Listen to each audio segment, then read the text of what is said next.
The story begins, and I'm about 6 years old, sitting in the back of our car. It's a brown Plymouth Fury, 1972, and we're driving around Norwalk, Connecticut. I was living there at the time, and I'm sitting in the back seat, and it's winter time, and I see two people walking along the street. I remember watching my little hand go up and go,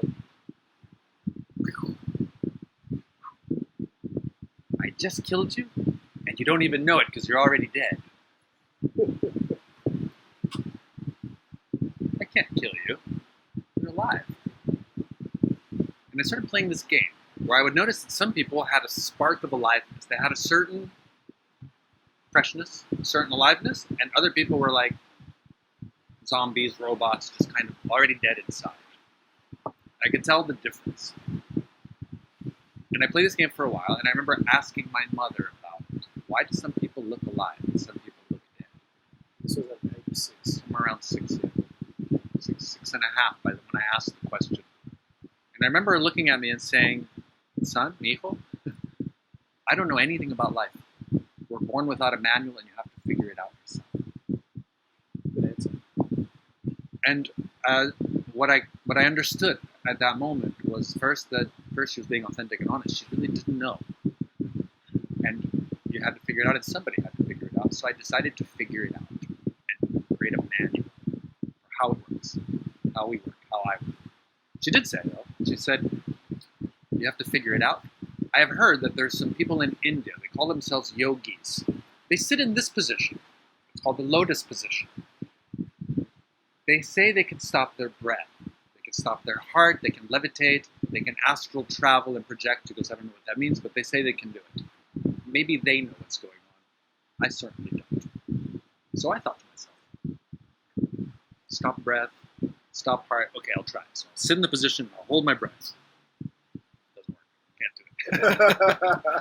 do it. Then I remembered, the faster I run, the faster my breath is, and the faster my heart goes. What if I just slow my breath down, and I practice slowing my breath down? Will that slow my heart down? So I would sit and I would practice just slowing my breath down and minimizing my air intake and feeling what I could feel. Checking my pulse. And what I discovered is that first, I can't stop my breath. I cannot stop my heart. I can't levitate. I can't do anything. I'm a 6-7-year-old child sitting on the floor. The laws of physics are the same. Nothing changes. However, what I did discover is that I could hear and feel my heartbeat through my entire body if I sat quietly enough. And it was very soothing for me, very pleasant, and very energizing and relaxing at the same time. So I have done that my entire life since then. And it started with that. Just those simple instructions. And I just kept doing that because it felt good. Whenever I had a chance, I would just sit quietly and just slow my breath down. And then I would also try to breathe as fast as I could, run as fast as I could, jump as high as I could, see how much water I could drink, see how much little water I could drink. I started exploring the physical ranges of my body.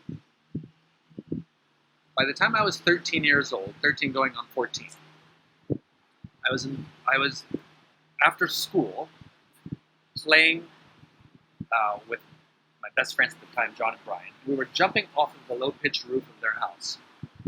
The idea was we jump, land, and roll from the low end, and we work our way up. And if we keep going higher and higher and higher, eventually we could jump off the Empire State Building and land and roll. Because 13-year-old boys think like that. So I'm on the roof, and I climb up, and I jump once, and I land and roll. Great. And then I go a little higher, and I jump, and I land and roll, and I do great. And then I go a little higher, I jump, and each time it's like a little bit higher, a little bit higher. And I go to jump a fourth time, and the body won't jump. Something's holding me back. I won't jump. And I hear a loud and angry voice in my head, literally saying, "What's the matter with you? What are you afraid of? Jump, you coward." And this body launches itself, trips on something, head first, fortunately lands in a shrub, which breaks my fall. And I'm upside down in this shrub. My head touches the ground. I realized I could have broken my head. I could have poked the eyes out. And I made a mistake. Something happened. So I climbed back up to the roof, and I looked to where I was, and I could see my footprints on the dust on the roof. And I put my feet in the exact same position, and the body won't jump. And I remember to take a breath and relax.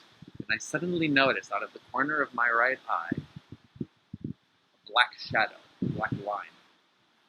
And I noticed on top of my sport shoes, my tennis shoes, my sneakers, right over my little right toe, the tiniest little pressure.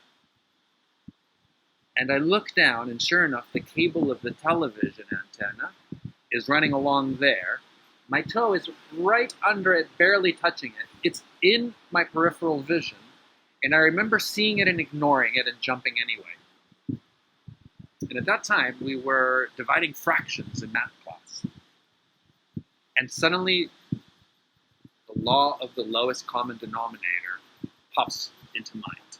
And I realize that if any part of me, my tiniest little toe, the quietest little voice, the tiniest corner of my eye, sees something and says, don't go, that I should pause and listen. And from that moment on, each and every time that, in other words, I heard the difference between the voice in my head and my silent little voice.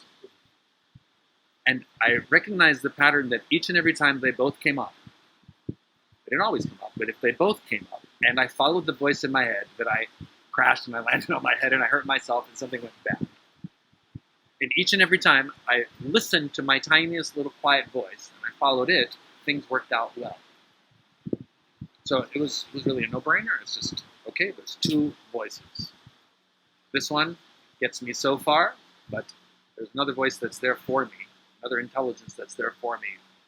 When they're both there, I listen to that one. I give that one a priority.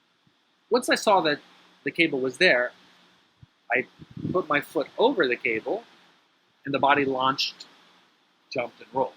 So just because there's a little voice saying don't go, you can look at it, and then you can correct it. You can adjust for it. Right? So if any part of you says don't go, stop, look at it. And if there's a good reason, don't follow it. And if you can adjust or you can compensate, do so. And I've practiced that my entire life. There are countless of incidences where I know that I saved my life. I saved myself from serious crash and injury. And because in a car, I could feel my little voice would say, stop, pull over, go this way, go that way. With people in different situations throughout my life. Every time I could hear both, I would notice the difference. And I would pay attention to that little voice. So the voice, the verbal voice. The verbal voice was my mind. And what turned out to be my little voice was my intuition, my silent knowing. Later I learned to call that my intuition. When it would come up, I would listen to it. Sometimes it comes up against what the mind has to say. It doesn't matter. It's there for a reason. So I kept in my studies of understanding myself. I wanted to know my world, my universe, who I was, where I was, what was going on. So when I was 16, I was old enough to take scuba diving, and I took scuba diving classes, and I progressively went deeper and deeper and deeper, and I realized that the deeper you go into the bottom of the ocean, there's less life, there's less interesting things, my body doesn't respond, so the answers aren't at the bottom of the ocean. I went to university, and my interest was in physics, astrophysics, because I was fascinated by outer space and what's out there. And as I learned and studied about how suns are formed, how stars are formed, how solar systems work, space, and all of that, I realized that as I go further and further into outer space and I reduce myself to the atomic physical level, that the answers aren't there either. My little voice said, no, that's not the way to go either. What answers were you looking for? Just understanding myself, understanding life, understanding what makes us alive, why are we alive, why are we dead, how do I work? I'm still trying to figure myself out. How do I create a manual for myself so I understand myself fully? That led me to biology, the study of life. And I jumped full into studying biology, and I studied at a medical school in Peru. So it was human biology taught by medical professors and scientists. And so everything was biology, but around the body. And I studied some botany, and I studied some bacteria and plants and fungus. But human biology was the most interesting to me. And that led me into molecular biology, biochemistry and molecular biology and genetics. And at the time, scientists were just figuring out how to sequence DNA and figure out the biomechanics, the molecular biology that was going on. I was just fascinated by that. So I went into molecular biology, and I actually went to do my PhD in biochemistry and molecular biology at UC Santa Barbara in California. And I was in my last year, and I remember walking home from school, from my university, from my lab, and walking past a flower, a rose bush. And the rose bush, there was something so alive about it. And I realized that I'd walked past it a dozen times and I'd missed it. And I realized that going into the genetics, the molecular biology of it, at this point I had sequenced the first artificial chromosome designed for yeast. And I'd sequenced it and saw that it was just sequences of very simple protein sticky DNA. And that all of life is all just complex arrangements of very simple things. From quarks to subatomic particles to atoms to molecules to biomolecules to macrobiomolecules to sets and systems of molecules that create cells, that can create tissues, that can create organs, that can create organ systems, that can create organisms, that can create me, and have all of this experience of life. I understood that I could get to the roots of it, to the origins of it, but that wasn't the secret. That there was something else out there that I needed to find. And at the time, I was in my last year doing my PhD work, and I had discovered and become exposed to shamanic tools like ayahuasca, like psilocybin mushrooms, like other psychoactives. And as a scientist, I was very curious about what they did and how they did things and how they functioned in my mind and also how they changed my perception. And one of the things that I discovered on one of these shamanic journeys was that it took me right back to that space that I found as a child sitting quietly where I could hear and feel my heartbeat. And by listening to this heartbeat, it would translate into a message, a very simple silent language that would tell me which way to go. And every time I followed that, I went in the right direction. So I dropped my studies in academia and science because I knew I wasn't going to go into it. And I found a job as a science teacher because I loved teaching. And I would love teaching in the labs and teaching the theory in the labs. And I started teaching science at the basic level because I realized that by the time they were at university, they were very confused and there were lots of misconceptions. So I wanted to study that. And I spent 9 years studying science and science students and children, 12, 13-year-olds. And I continued my studies in these medicines, and I studied with shamans around the world, in Peru and Mexico and in Nepal. And each time, I had started discovering that there was this quiet space. I discovered within myself that I had content, I had stories, I had emotional hang-ups, I had little traumas, I had all sorts of things that prevented me from being quiet in the moment. So I started using these tools to explore the content of my mind and of my emotions. And I started finding teachers and mentors, like people who could use these tools before, and how to go deeper into your unconscious. And I discovered that each and every time I could go into my unconscious, either just by sitting and meditating quietly, or using hypnotherapy or NLP, or using a shamanic tool, or yoga, or a combination of all of them together, that I would clear something out. I would complete a story within myself, and that my quiet space would get deeper and wider, and my intuitive voice, my silent voice, would get clearer and stronger. So I discovered this. At this point, I'm 30 years old,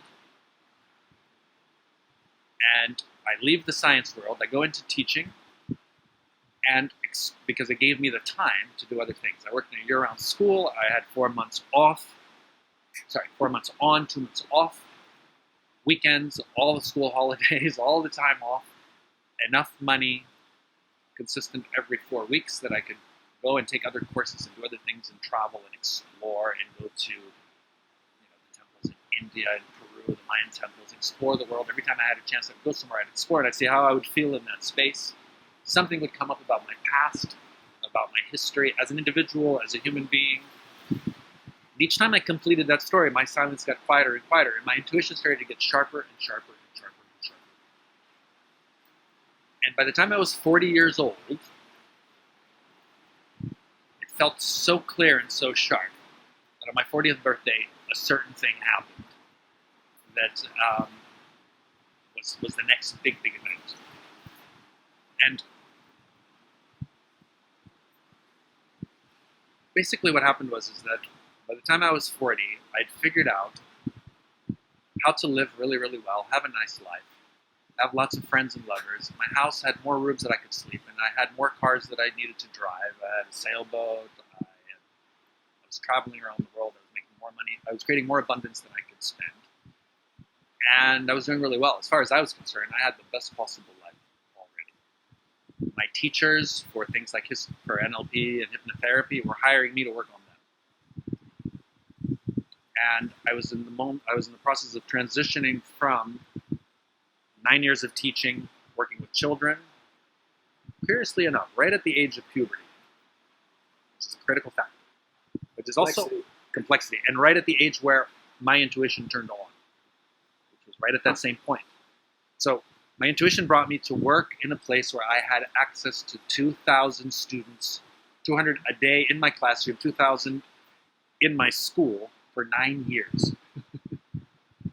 No accident. No accident. It was purely intuitive, and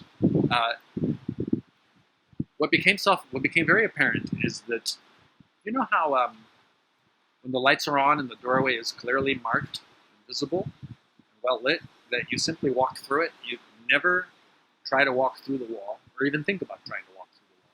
You just go through. Intuition is like that. It becomes sharper, brighter, clearer in any area that you explore. If you don't explore, well, you don't explore. If I come with a little flashlight into a dark cave and I've never been in there before, it's going to take me a while to resolve and to see everything that's there. I have to shine my little light around. Right? Does that make sense? But once I'm there long enough and my eyes start to adjust, I can begin to recognize the patterns of what's happening in that space. And intuition works that way. The light has to be on, and you have to give yourself an opportunity to recognize the patterns, which means you have to go out into the world. Having your light on and hiding in a little cave somewhere or sitting in a temple somewhere doesn't let your light grow, because there's no wind to try to blow it out. There's no storm to challenge it. You have to make your light brighter and clearer, but you have to go out there and actually see what's out there. And I had explored so many different territories. So it's my 40th birthday. There's several hundred people in my 25-room mansion outside of LA. And I'm blindfolded in my living room in front of a roaring fireplace, shaggy wood. I'm blindfolded, naked, and beautiful people are licking chocolate off my body as a present. And I'm thinking, man, I'm doing well. I made it. Life rocks. And suddenly the mind comes on, and here's the next thought. Oh my God, what am I going to do for my 41st birthday? What about 50? How do I top this? And in that moment, breath, quiet, relax. It's such an overwhelmingly amazing, intense. It wasn't dirty. It was just beautiful, friendly. Just people were whispering poems in my ear, little roomies, and giving me bits of chocolate. And I was getting all these little experiential gifts. And I get really quiet and I feel my heart beat. And the message that comes through is, we've made it. In the archetypal patternings, right, of how the mind works, I'm a king. I've made it to king. I've gone from a child to a prince to a king.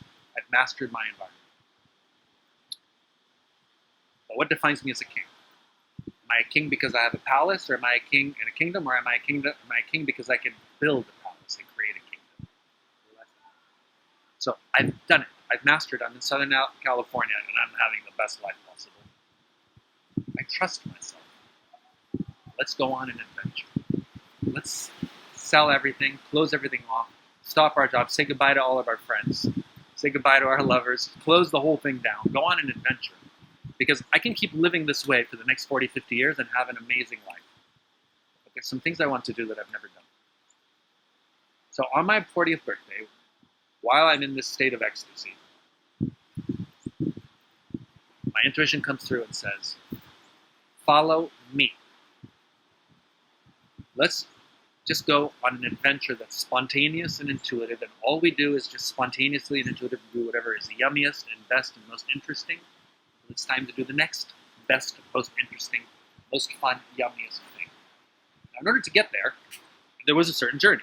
I'm working on a PhD, working at a school, finding a house, friends, lovers. Like, there's all the challenges of life. But you get to a point where you've mastered life enough that you can choose to put it all down. Because you know that you can always rebuild it. And that's a critical point. For people who haven't gotten to that point, we have a program to help people get to that point. But for those that have already mastered life to a certain minimal level, you have a certain level of quality of lifestyle, and you know that you can do it, there is a little off-ramp. There's a little off-ramp to another experience of aliveness that's definitely worth having. So I was at a point where I knew that I could generate abundance all by myself. So I could take a risk. I trusted myself. And I trusted my little voice. And the risk was to go do all the things I've ever wanted to do and never given myself time. So next day I put in my resignation for the end of the year, which was a few months later. I put my house up for sale. I told my partners I'm going on an adventure. And all sorts of hit the fan. My partner cheated me out of $500,000. All sorts of people stole things. All sorts of stuff happened. But I had enough abundance that I could purchase a window of time of 3 to 5 years to do whatever I wanted to, whenever I wanted to, however I wanted to, completely up to me, and then start over again. And my idea was, I'm going to go out there and do everything I've always wanted to do that I haven't done yet, and then I'm going to start again. And wouldn't it be fun to see if I can start from zero in a place I've never been, where I don't know anything, I don't know the culture really, I don't know the language? Can I just land like a little seed? Or like any ant, any cockroach, any fish, like every animal just seems to, wherever you put it, it can either thrive or not. So what can I do as a human being, as an adult, mature human being? Can I thrive just by myself outside of my system? That was a question, a challenge I wanted to have. So, and of course, if you drop me in the Arctic naked, I won't survive. And if you drop me in Karachi, Pakistan, I probably won't survive either. But any, not extremely dangerous place. Just jeans, a t-shirt, a little bit of cash, a couple days of cash in my pocket. What can I do? That was my plan. So I cleared everything, said goodbye to everyone, and I left on a journey where I sailed across the Indian Ocean on an old pirate ship. I ended up in Sumatra, spent some time there, went to Thailand, and set up a base camp in Chiang Mai. I took guitar lessons, keyboard, and voice. I was missing those. I deepened yoga and Tai Chi. Got my pilot's license. And I studied the language a little bit, and the people, the culture, met lots of fun girls, and just kind of tasted everything in my environment. And got to a point where I realized my money was starting to go down. And I needed to either commit to jumping on this adventure, because I was down to a certain amount of money, or get a job and fill up my coffers again and then continue.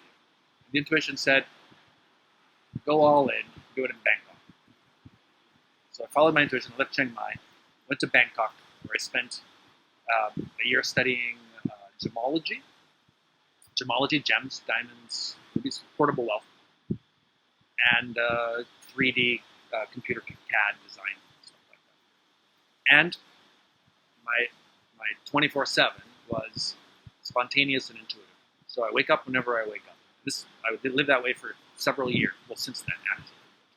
At that point, it was 3 years of just, I wake up whenever my eyes open, I get out of bed whenever the body gets out of bed. I eat whatever is most delicious until it's not delicious anymore. I put on whatever clothes feels right. I walk out of the door, and as soon as I'm out the door, the body goes left, go right, or crosses the street. At each intersection, at each point, I just wait for the intuition to say, go left, go right, or wait. And I started navigating that way until I got to a point where I could function that way 90% of the time in 90% of the situations. I could just follow my intuition, What I got good at doing was creating circumstances and situations to allow this light to come on. And once I'd mastered that point, I met a girl, a tiger. My intuition said, jump all in with this girl. So I jumped all in with this girl. There was something about this woman, something about being with this woman that it felt like in the path of life there was suddenly a fork in the road. And my life, as amazing as it was, looked dull and boring alone compared to what I could do with this woman, how we connected. So I chose to follow that. And it turned out to be a dead end. A horrific crash. Interesting. She was lying, she was manipulating, she was cunning, and she knew how to tell me everything I wanted to hear.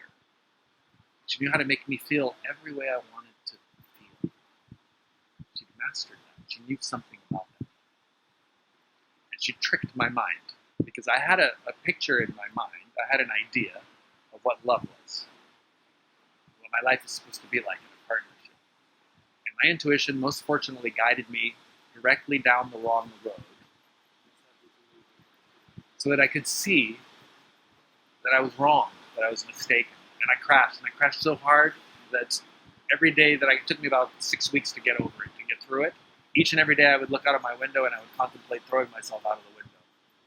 And I wouldn't, because I knew that intuitively my body would know how to land. I would live. And it wouldn't be worth it. And I just kept going and one day it cleared.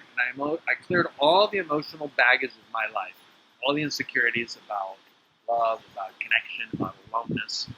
And I reached a state of peace and freedom from it. And I kept functioning intuitively. Now I'm relaxed, I'm at peace. I've had this taste of how I can trick myself, and how I can allow someone to trick me, and allow someone to inspire me to trick myself, is a more correct way of saying that, by following my dreams, my fantasies, and my desires.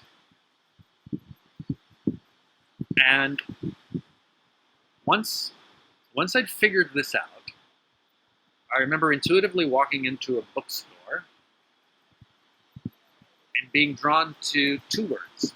One of them was the word courage on a book, and the other one was the word Osho. I don't know if you've heard of Osho.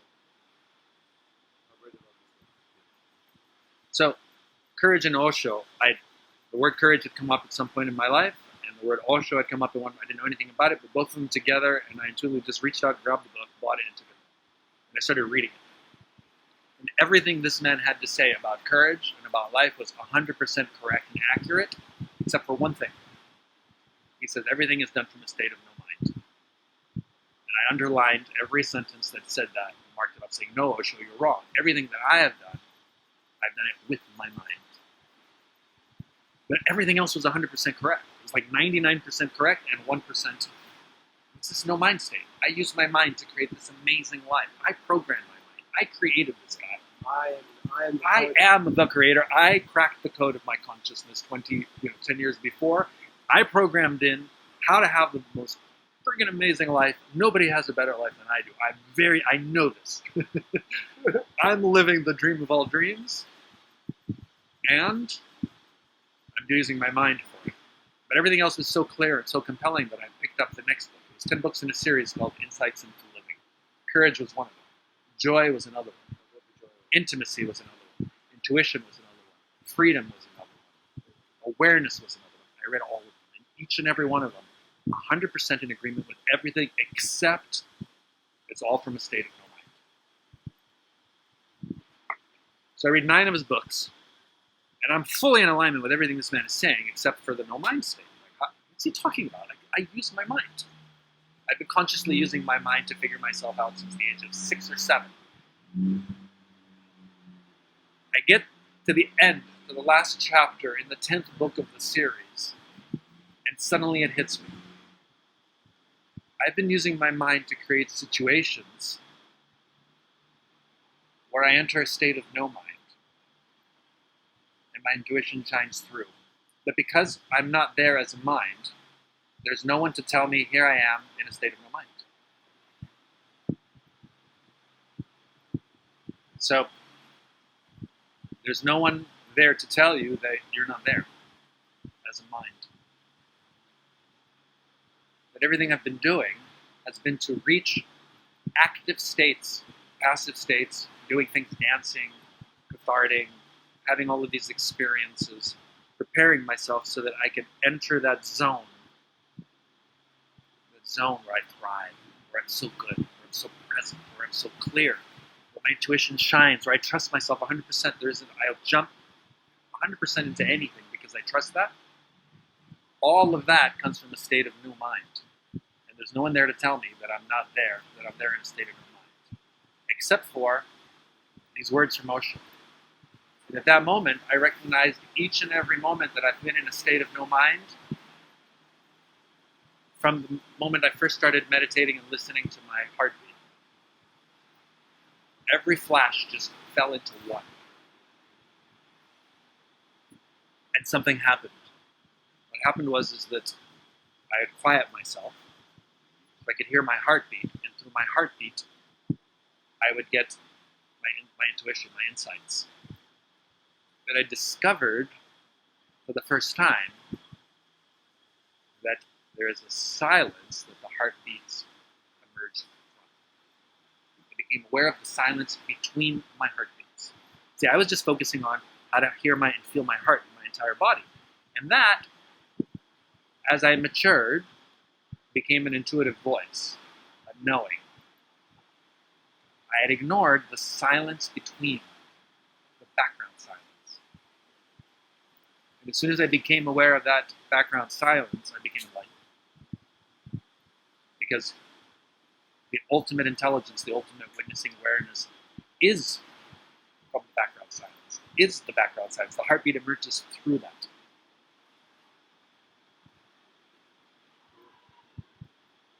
And I realized that everybody has that. And anyone who wants to can tune into their heartbeat, into their body, into their feelings. And once you master tuning into your heartbeat, into your feelings, then anyone who is just informed can now tune into the silence beyond it, behind it, above it, below it, deeper than it. Words to describe it are always amiss. So the steps to my journey was, and always is, first, take care of your body so that it can feel good, relaxed, energized, feeling good in the moment. Listen to the noise in your mind and clear out all the unanswerables, finish all the loops, close all the apps, all the windows, save all the files, just throw away all the junk, empty the trash, get all that out of the way so that you can not be distracted by the noise of the projector. The body needs to be taken to different territories, different types of experiences, so it can learn to tune itself and calibrate itself to its territory, whatever that is. Once the body gets finely tuned and sensitive and you can feel your way through, which is known as Satori 1, you can then tune into and hear for the first time the silence that is deeper. That's the next step. But you have to get your body quiet and relaxed so that you can settle the mind, so that you can feel the emotions, so that you can then go